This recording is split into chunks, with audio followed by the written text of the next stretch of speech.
페페는 10이 있는데 나는 왜 10이 없나? 집사쇼 TV.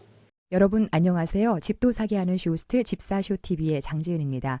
자, 오늘 저는 지난 4월 29일에 발표가 된 대출 규제, 자, 굉장히 강력하게 나왔습니다. 이 대출 규제 속에 동탄 디에트르 퍼스티지의 자금 마련 플랜 어떻게 세우면 되는지 예측해보는 시간 갖도록 하겠습니다.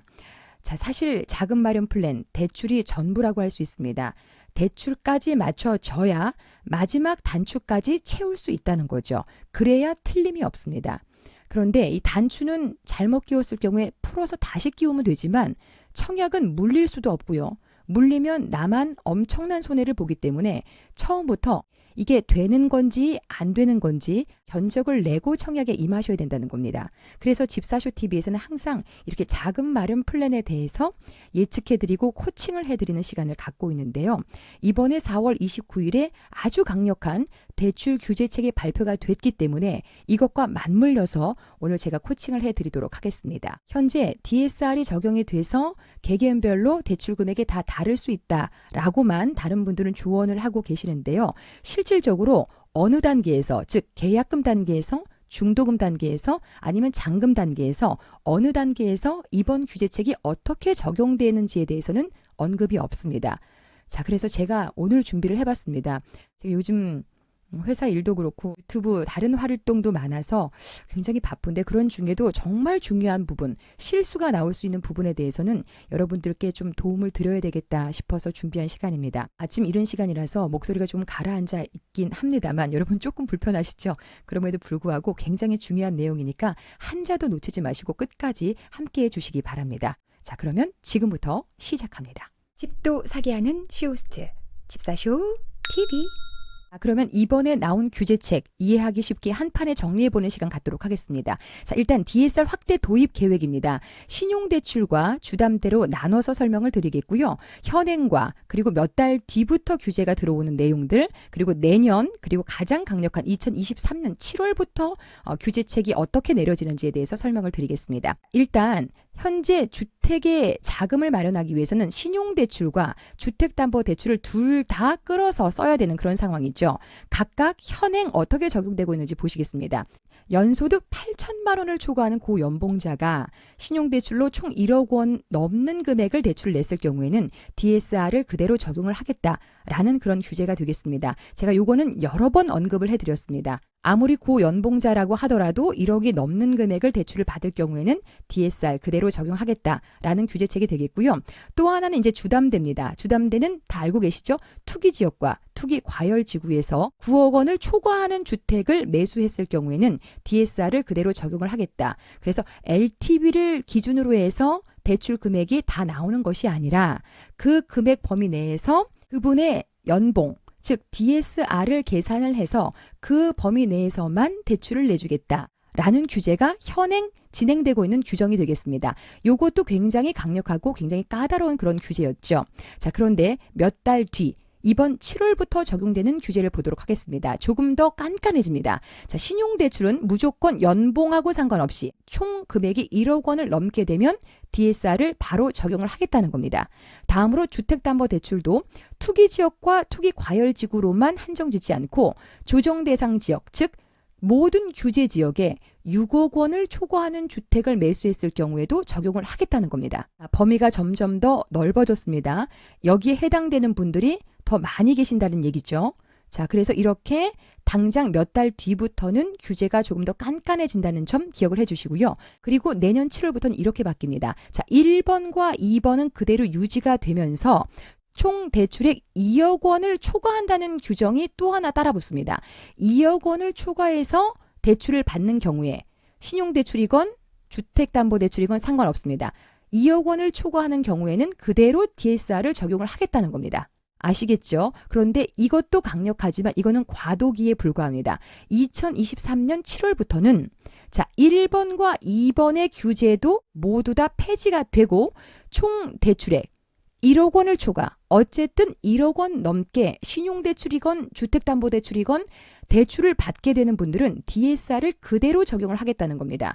굉장히 강력한 규제책이 되겠는데요. 요거를 다시 한번 정리해보는 시간 갖도록 하겠습니다. 조금 전에 보신 내용은 이렇게 정리가 됩니다. 첫 번째, 이제는 지역하고는 상관없이, 그리고 내가 얼마짜리를 매수하느냐도 상관없이, 그리고 내가 고연봉자인지 아닌지하고도 상관없이 지역과 금액과 소득을 무시한 단계적 확대를 발표를 한 겁니다. 두 번째로는 제1금융권뿐만 아니라 제2금융권, 금융권 전체적으로 확대를 하겠다라고 발표를 한 거고요. 세 번째가 강력합니다. 상가나 토지, 오피스텔, 즉 아파트도 포함입니다. 이러한 비주택담보대출에 대해서도 결국은 DSR을 적용을 하겠다라는 내용입니다. 자, 잘 들으세요. 아파트를 가지고 내 집 마련을 하고자 하셨던 분들, 대출이 70%가 나온다라고 생각을 하시면 이제는 계산이 틀린다는 얘기입니다. 이런 분들에 대해서도 DSR을 적용을 하겠다라고 발표를 한 거고요. 상당히 강력하죠. 뿐만 아니라 네 번째가 굉장히 중요합니다. 앞으로 주택 자금 마련으로 신용대출을 내실 분들은 잘 들어주세요. 신용대출 만기를 10년에서 5년으로 단계별 축소하겠다는 겁니다. 이 내용은 무슨 얘기냐면 예를 들어서 설명을 드리겠습니다. 만기를 10년으로 설정을 하셔서 1년에 대출금과 원금과 이자를 모두 다 더해서 1,000만 원씩을 갚고 계셨던 분들, 자, 이런 분들은 앞으로 2,000만 원씩을 갚으셔야 된다는 내용입니다. 1년에 2,000만 원씩을 갚게 되면 결국은 DSR 적용을 받았을 때 주택담보대출의 금액이 반으로 줄어든다는 얘기가 되겠습니다. 굉장히 강력한 거죠. 그래서 만기를 반으로 줄인다는 얘기는 주담대의 금액이 반으로 줄어든다와 같은 내용이 되겠습니다. 자, 이게 가장 강력한 내용입니다. 4번이 가장 강력한 내용입니다. 자, 이렇게 강력한 규제책이 나왔는데요. 이것을 모른 상태로 동탄 디에트르 퍼스티지 임하시면 절대 안 된다는 얘기입니다. 아까 보셨죠? 우리가 잔금 대출을 내야 되는 그 시점은 2025년입니다. 그런데 이 규제책은 2023년부터 강력하게 적용이 되는 겁니다. 그래서 이번에 이 규제책은 디에트리에 당첨되신 분들은 무조건 적용된다라고 보시면 되겠습니다. 자, 그런 중에 걱정이 많이 되시죠? 자, 그런 중에 예외되는 그런 대출이 있습니다. 첫 번째, 전세 자금 대출입니다. 다행이죠. 자, 전세 자금 대출 잔뜩 끌어안고 지금 전세 사시는 분들, 전세 자금 대출은 규제가 적용되지 않습니다. 대신 전세 보증금 담보 대출은 규제가 적용이 됩니다. 자, 다릅니다. 전세자금 대출과 전세보증금 담보대출은 다릅니다. 여러 차례 말씀드렸습니다. 그 다음에 예적금 담보대출, 보험계약대출 제외사항입니다. 예외사항입니다. 그 다음에 서민금융상품 있죠. 보금자리론, 디딤돌 이런 것들 전부 다 예외입니다. 예, 규제 적용되지 않습니다. 다행이죠.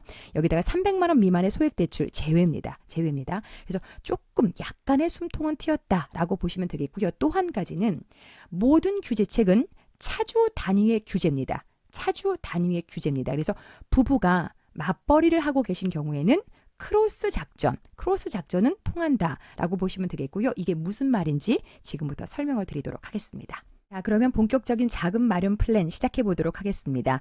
자, 동탄 디에트르 퍼스티지 분양가가 상당히 저렴하게 나왔습니다. 제가 일전에 한 7억 정도로 예상을 했었는데요. 그거보다도 거의 3억 가까이 저렴하게 2억 5천 정도 저렴하게 나왔습니다.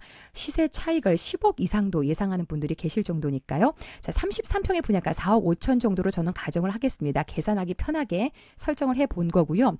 계약금을 두 번으로 나눠서 내는 거라서 20% 잡겠습니다. 계약금 9천만 원 필요한 상황인데요. 첫 번째, 어떻게 마련하면 좋을까요?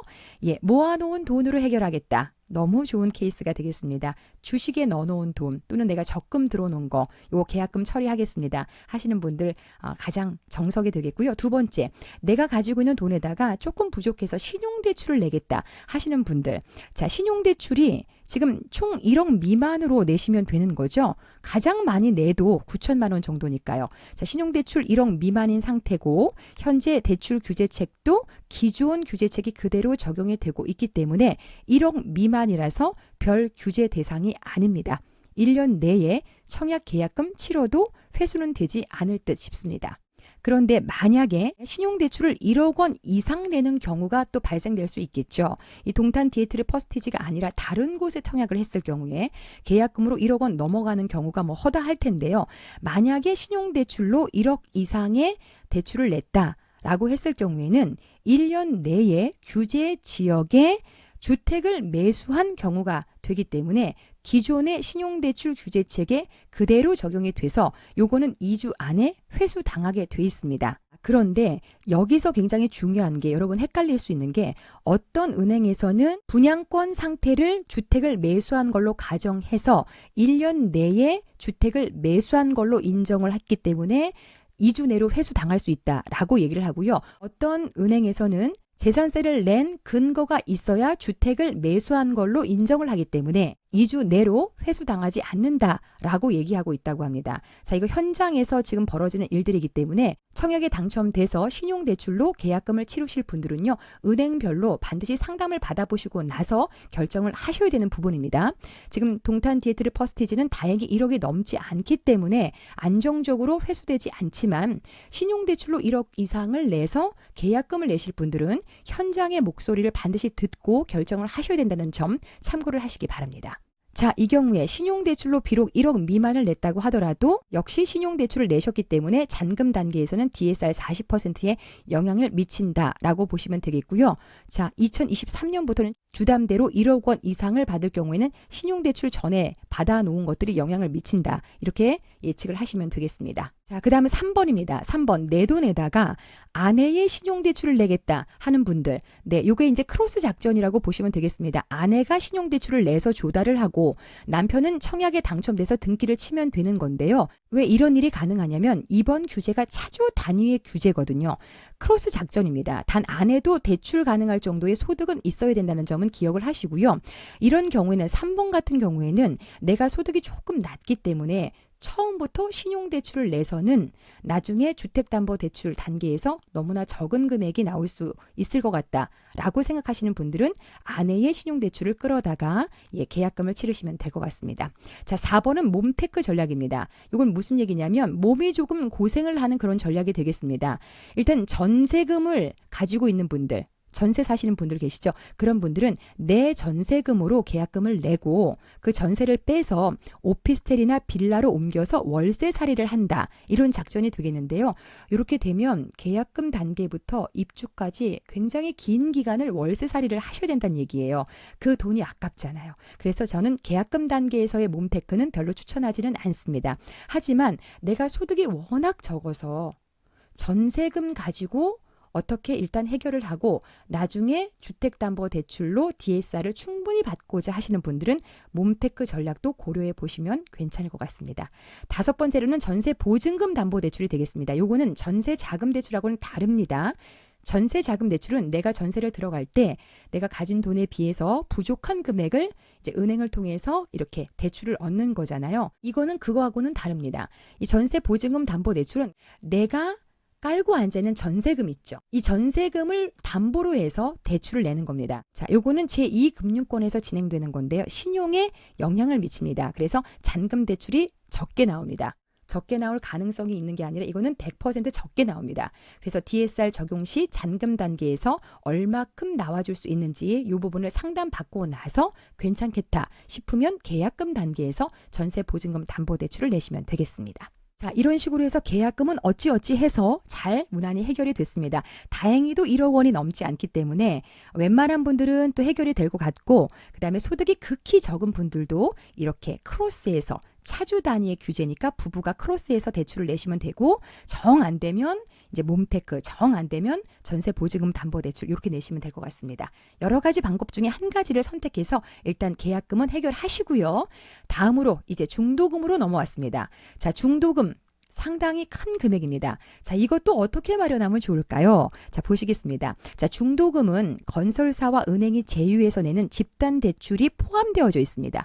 포함되어져 있습니다. 따라서 조금 부담이 덜하다는 거죠. 자, 중도금 총 60% 내셔야 되는데 그 금액은 2억 7천만 원입니다. 그 중에 40%는 집단 대출로 내실 수 있다는 거죠. 그래서 1억 8천 집단 대출로 내시고요. 그 다음에 나머지 20%, 즉 9천만 원이죠. 이것은 이제 내가 해결을 하셔야 되는 상황입니다. 그러면 나머지 9천만 원 어떻게 해결하면 좋을까요? 첫 번째, 중도금 9천만 원도 내 돈으로 해결하겠다. 아주 좋습니다. 아주 좋습니다. 이러면 가장 행복한 케이스가 되겠죠. 두 번째로, 내 돈에다가 다시 한번 신용대출을 내야 되는 상황이다. 자, 신용대출을 내야 되는 분들 잘 기억하세요. 자, 이 금액이 9천만 원인지라 1억이 넘지 않잖아요. 아까하고 똑같습니다. 1억이 넘지 않더라도 차후에 잔금 대출 시점은 2025년이기 때문에 그때의 DSR 40%에 영향을 미칠 수 있다.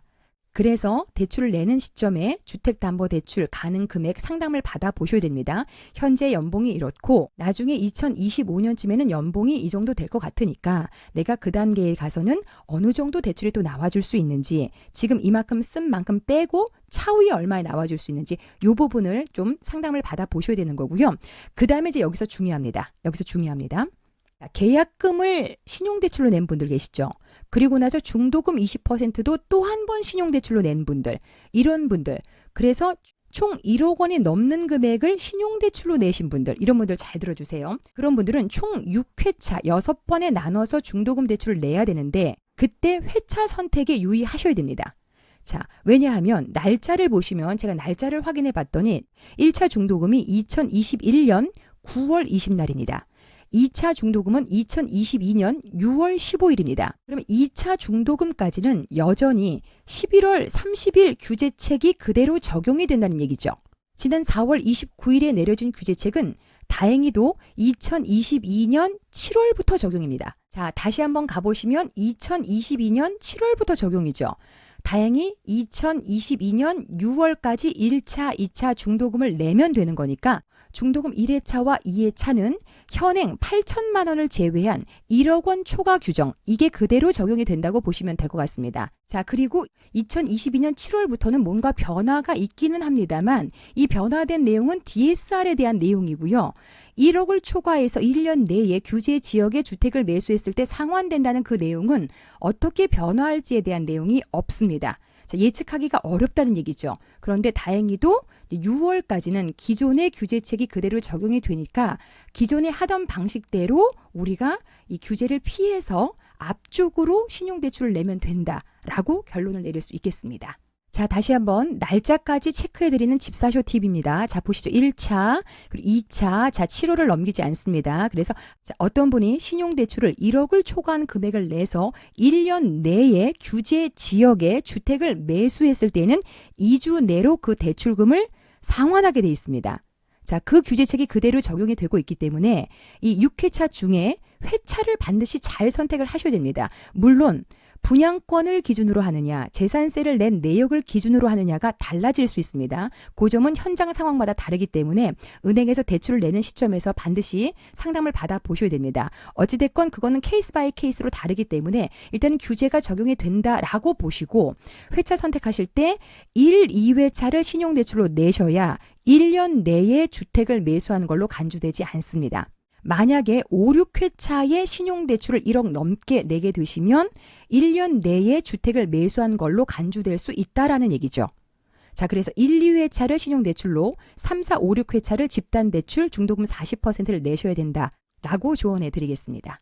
자, 무슨 얘기인지 아시겠죠? 자, 등기 치는 시점으로부터 되도록 멀리 빨리 신용대출을 내시라라고 조언을 해드리고 싶습니다. 다음으로는 3번입니다. 자, 이럴 경우에는 내 돈에다가 지금 이 규제가 차주 단위의 규제이기 때문에 이렇게 한 사람이 신용대출을 내고 또 같은 사람이 주담대를 내고 이렇게 됐을 때 금액이 부족할 수 있다는 얘기인데요. 이럴 경우에는 아내가 맞벌이라면 아내가 신용대출을 내시는 겁니다. 청약 당첨은 남편이 되고 아내가 신용대출을 내서 조달을 하면 되는 겁니다. 왜냐하면 차주 단위의 규제니까. 이해되셨죠? 네 번째로는 몸테크 전략입니다. 이렇게 신용대출 안 내고 나는 이미 내가 깔고 앉아있는 돈이 있으니까 이걸로 해결을 하겠다 하시는 분들, 자, 오피스텔이나 빌라로 옮겨서 월세살이를 하시는데 이때는 되도록이면 월세를 줄여야 되잖아요. 그래서 이때는 신용대출하고는 아무 연관이 없으니까 중도금 5, 6회차 때 그때 이사를 하셔서 몸테크 전략을 쓰시는 겁니다. 앞에 1, 2, 3, 4회차를 집단 대출로 내시고 나머지 2번을 이사하셔서 내가 깔고 앉아있는 내 돈으로 해결을 하시면 가장 좋을 것 같습니다. 다음으로 전세보증금 담보대출입니다. 말씀드렸죠? 예, 제2금융권이라서 이사 안 가고 내가 깔고 앉아있는 돈을 높은 이자를 내면서 이걸 잠깐 빌려 쓰겠다 하는 겁니다. 이럴 경우에는 DSR에 영향을 미친다라고 말씀을 드렸습니다. 그래서 잔금을 내 전세금으로 처리할 분들, 이런 분들 추천해 드립니다. 왜냐하면 DSR에 영향을 미치기 때문에 주담대가 극히 적게 나올 수 있다는 점, 요 점 때문이죠. 상담 받고 진행을 하시면 되겠습니다. 그리고 6번째, 아마 6번째를 가장 많이 이용을 하실 텐데요. 연체 전략입니다. 즉 이자만 내고 안 내고 버티는 겁니다. 이거 괜찮죠? 네. 연체. 그래도 돼요? 그러시는데요. 가능합니다. 예. 연체를 했다가 주담대가 나오면 다 갚는 전략인데요. 이게 이제 건설사에 따라서 연체가 불가한 경우도 있으니까 요거는 꼭 확인하시고 나서 그리고 나서 이 전략을 세워 놓으시면 되겠습니다. 단 연체 이자가 조금 높다라는 점은 감안을 하시면 되겠습니다. 자, 이런 식으로 해서 우리가 집단 대출과 중도금 대출 20% 9천만 원 함께 마련을 해서 2억 7천이라는 중도금까지도 해결할 수 있었습니다. 그쵸? 다양한 6가지 방법 중에서 상황에 맞게 내가 골라서 선택을 하시면 되겠습니다. 자, 그래서 어찌어찌 해서 이제 마지막 잔금 단계까지 왔습니다. 자, 이제 잔금만 치르시면 이제 입주하시면 되는 건데요. 이 잔금이 만만치 않습니다. 설명을 좀 드리겠습니다. 자, 이 지역이 투기 과열 지구죠. 그래서 LTV가 40%가 나오고요. DSR도 40%로 한정이 되어져 있습니다. 현 주변 시세가 한 12억에서 15억 정도라고 보시면 되겠고, 요 점은 나중에 영향을 미치기 때문에 조금만 기억을 잠깐 해 놓으시고요. 자, 잔금이 이제 20%만 치르면 되는데 딱 20% 9천만 원만 필요한 게 아닙니다. 이 잔금 단계에서는요. 이 중도금 대출, 집단 대출 낸 거 있죠. 요게 이 주담대로 자동으로 넘어가게 되어 있습니다. 그래서 요거까지 다 갚아야 됩니다. 이게 1억 8천이죠. 그러면 총 60%를 갚아야 된다라는 뜻이 되겠습니다. 그러면 2억 7천만 원입니다. 그런데 여기서 만약에 연체까지 하셨다면 이 중도금을 이 신용대출을 내지 않고 연체하셨다면 총 80%를 갚아야 되는 상황이거든요. 그러면 이 잔금 단계에서 준비해야 되는 돈이 3억 6천만 원이나 됩니다. 굉장히 큰 돈이죠. 자, 이거 어떻게 마련하면 좋을까요? 자, 생각해 보겠습니다. 자, 지금 LTV가 어느 정도 나오는지를 보시겠습니다. LTV, 아까 주변 시세 12억에서 15억이라고 말씀드렸죠. 계산해 보면 LTV로 4억 2천에서 4억 8천까지 가능합니다. 자, 그러면 총 맥시멈 3억 6천까지만 필요한데 요 금액까지 나와줄 수 있으니까 충분하죠. 하지만 요 금액이 다 나와주지는 않는다는 거, DSR, 내 연봉에 비례한 대출금이 나온다는 거, 요거는 기억을 하셔야 되겠습니다. 총 이 금액까지 가능한데 이 금액 안에서도 DSR 범위 내에서만 한정적으로 나온다는 것, 이게 DSR의 치명적인 단점입니다. 40% 적용된다는 점 기억을 하셔야 되겠습니다. 그래서 반드시 은행 가서 상담 받아보시라고 제가 권장을 해드리는 거고요. 특히나 입주 시점인 2025년 2월에는 주담대가 1억 이상이 넘어가게 되면 무조건 그 지역이 어느 지역인지, 신용대출 금액이 얼마인지, 그리고 주택 매매가가 얼마인지 상관없이 무조건 DSR이 적용이 된다는 점은 기억을 하시기 바랍니다. 그러면 잔금 단계에서 어떤 상황이 벌어질지에 대해서 한번 예측해 보도록 하겠습니다. 일단 계약금을 내 돈으로 마련한 케이스와 그렇지 않은 케이스로 나눴고요. 그 다음에 중도금도 내 돈으로 낸 케이스와 신용대출을 낸 케이스, 그리고 연체한 케이스, 크로스 작전을 쓴 경우 이렇게 나눠서 설명을 드리겠습니다. 첫 번째, 계약금을 내 돈으로 냈고, 그리고 중도금 20%도 내 돈으로 냈고, 중도금 대출 40% 집단 대출로 냈고, 그리고 잔금 단계에서 주담대를 냈다. DSR 40%를 적용을 받아서 대출을 내봤더니 뭐 부부 합산이건 혼자 해도 금액이 충분하더라. 자, 1번 가장 행복한 케이스가 되겠습니다. 자, 2번으로 넘어갑니다. 계약금은 내 돈으로 해결했고 신용대출을 중도금 20% 단계에서 냈다. 그리고 나서 중도금 40% 집단대출 받았고 잔금 단계로 가봤더니 앞에서 냈던 신용대출 20%가 DSR에 그대로 적용이 돼서 조금 적은 금액이 나오기는 합니다만 부족하지는 않더라 하시는 분들은 한 사람이 차주 단위 규제를 받아가면서 대출을 내시고요. 혹시 부족할 경우에는 부부 합산으로 내셔도 된다는 점 그거 기억하시면 되겠습니다. 자, 다음으로 3번입니다. 계약금 내 돈으로 해결하셨고 나는 신용대출 안 내고 연체 전략을 써서 버텼다. 안 내고 이자만 냈다. 하시는 분들 연체 20% 내셨죠. 그리고 중도금 대출 40%로 집단 대출 내셨고 잔금 단계로 넘어갔더니 여기서 충분한 금액이 나와줬다. 하시는 분들은 요 연체 금액까지 해서 3억 6천을 모두 다 갚으시면 되겠습니다. 그런데 DSR 40%를 적용해 봤더니 요게 충분한 금액이 나오지 않는다 하시는 분들은 여기서 중요합니다. 3번에서 보시죠. 내가 DSR 40%를 적용을 해봤더니 3억 6천이라는 금액이 필요한데 그 금액이 충분히 나와주지 않는다 하시는 분들. 잘 들으세요. 그런 분들은 계약금 9천만 원만 있으면 세금까지 한 1억만 있으면 청약하셔도 된다. 이 내용을 믿으시면 안 됩니다. 믿으시면 안 됩니다. 제가 그래서 이 DSR이 굉장히 강력하면서도 중요하다라고 말씀을 드리는 겁니다. 이런 식으로 조언해 드리면 안 됩니다. 그죠? 신용대출하고 모두 다 해서 3억 6천이라는 금액이 연체했을 경우에도 이 금액이 필요한데 계약금만 가지고 청약에 임하면 돈이 해결이 된다니요. 이건 안 되는 겁니다.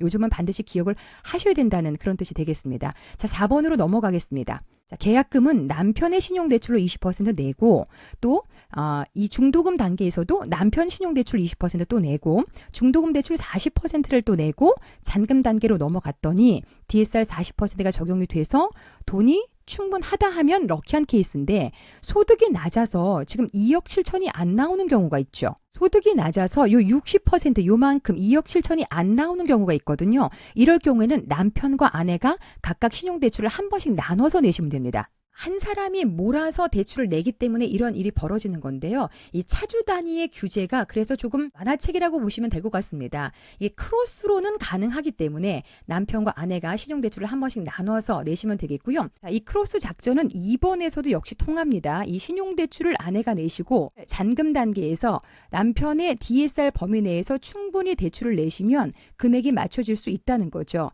하지만 이 작전을 써도 금액이 부족하다 하시는 분들은 청약에 넣으실 때 조금 더 신중하게 접근하셔야 된다는 점은 참고를 하시기 바랍니다. 자, 그 다음에 이제 계약금 단계에서 남편이 신용대출을 내시고 그리고 아내가 직장생활을 하지 않는다 하시면 연체 전략 20%를 쓰시는 겁니다. 그리고 중도금 대출 40% 그리고 잔금 단계에 가셔서 DSR 40%의 대출을 내보시는데요. 이것도 극히 부족하다 싶으시면 청약에 임하지 않는 편이 낫습니다. 자, 자기 소득에 비례해서 대출이 나온다는 점 반드시 기억하시면서 잔금까지 단추 딱 잠그시면 되겠습니다. 이번에는 자금 마련 플랜에 있어서 놓칠 수 없는 부분이죠. 세금과 옵션 부분 살펴보겠습니다. 자, 지금 취득가액이 4억 5천으로 나와 있는데요. 여기에 옵션 발코니 확장하고요. 에어컨 추가하시게 되면 한 2천만 원으로 넉넉하게 잡았습니다. 자, 그러면 지금 4억 7천 정도가 되는데요. 취득세율 개정된 걸 잠깐 보시면 6억 이하는 모두 다 1.1%, 1.3% 이렇습니다. 그래서 취득세가 상당히 적게 나옵니다. 517만 원 나왔고요. 옵션 비용 2천만 원에서 한 2,500만 원 정도. 농어촌 특별세, 등기 수수료 인지대, 채권 할인 비용, 그리고 법무사 비용 처리, 셀프 등기 추천해서 한 2,500만 원 정도 더 잡아보시면 될 것 같습니다. 입주하려면 적어도 이 정도는 있어야 라고 해서 자금 마련 플랜을 많이들 세워주시는데요.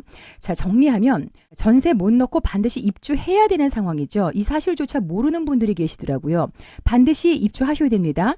입주해야 하기 때문에 내 소득에 DSR 40% 적용 얼마 대출 나오는지 반드시 알아보시고 나머지 차액은 가지고 있어야 대출 안고 입주 가능하십니다. 일단 20%만 계약금만 있어도 사실상 엄밀히 말하면 이런 말은 다 틀린 말입니다. 굉장히 위험한 말입니다. 제일 중요한 건 2023년 이후부터는 무조건 주담대가 1억이 넘어가면 모두 다 DSR이 적용된다고 보고 개인별 맞춤 대출 가능 금액을 알고 있어야 된다는 점 확인하시고요.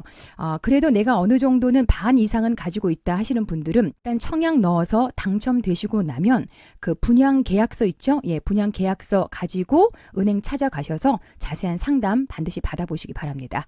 옛날에는 주담대 따로 신용대출 따로 해서 부족하진 않았는데 이제는 서로 맞물려 있습니다. 먼저 뽑아 썼으면 나중에 부족하고요. 총 썸은 정해져 있기 때문이니까요. 뭘 기준으로 해요? 내 소득을 기준으로 한다는 점 기억하시고요. 마지막으로 결론 내리겠습니다. 자, 이번에 대출 규제책이 동탄 디에트르 퍼스티지 어떤 영향을 미치느냐 크게 두 가지로 정리가 될 것 같습니다. 일단 이 표에서 보시면 2021년 7월 이제 몇 달 뒤죠. 여기서부터는 신용대출에 대해서 만기가 7년으로 줄어들고요. 이때부터 5년으로 줄어듭니다. 그럼 아까 말씀드린 대로 만기가 줄어들면 1년에 내야 되는 돈이 늘어나면서 결국은 DSR 잔금 단계에서 내실 수 있는 금액이 크게 줄어들 수 있다라고 감안을 하셔야 됩니다. 이게 가장 큰 변화가 되겠고요. 기존 방식대로 생각하시면 안 됩니다. 또 하나는 이제 오피스텔도 오픈이 될 텐데 이 오피스텔에 대해서도 LTV 70%가 그대로 적용되는 것이 아니라 DSR을 적용을 하겠다라고 발표가 된 상태입니다. 2023년부터 적용이 된다고 하는데 오피스텔이 분양을 해서 주택담보대출을 받아야 되는 시기는 2025년이잖아요. 그때도 그대로 적용이 돼서 이제는 아파텔에 도전하실 분들은 LTV가 아니라 DSR을 감안하셔야 된다라고 결론을 내릴 수가 있겠습니다. 자, 이래저래 내 집 마련하기 굉장히 어려운 상황이 됐다는 점 기억을 하셔야 되겠습니다. 자, 오피스텔도 개봉 박두죠. 323실 오픈이 될 예정이니까 이것도 대출 규제 어떻게 변경이 되는지에 대해서 시간 되면 자세히 살펴드리도록 하겠습니다. 자, 집사쇼TV에서 당첨 기운을 팍팍 넣어드립니다. 수많은 분들이 집사쇼TV를 통해서 도전하고 당첨되셨습니다. 자주자주 들르셔서 집사쇼TV에서 드리는 좋은 기운과 유익한 정보들 얻어가시기 바랍니다. 자, 오늘 내용 도움되셨다면 좋아요, 구독 눌러주시고요. 저는 다음번에 더 도움되는 정보로 찾아뵙도록 하겠습니다. 여러분 오늘 함께해 주셔서 고맙습니다.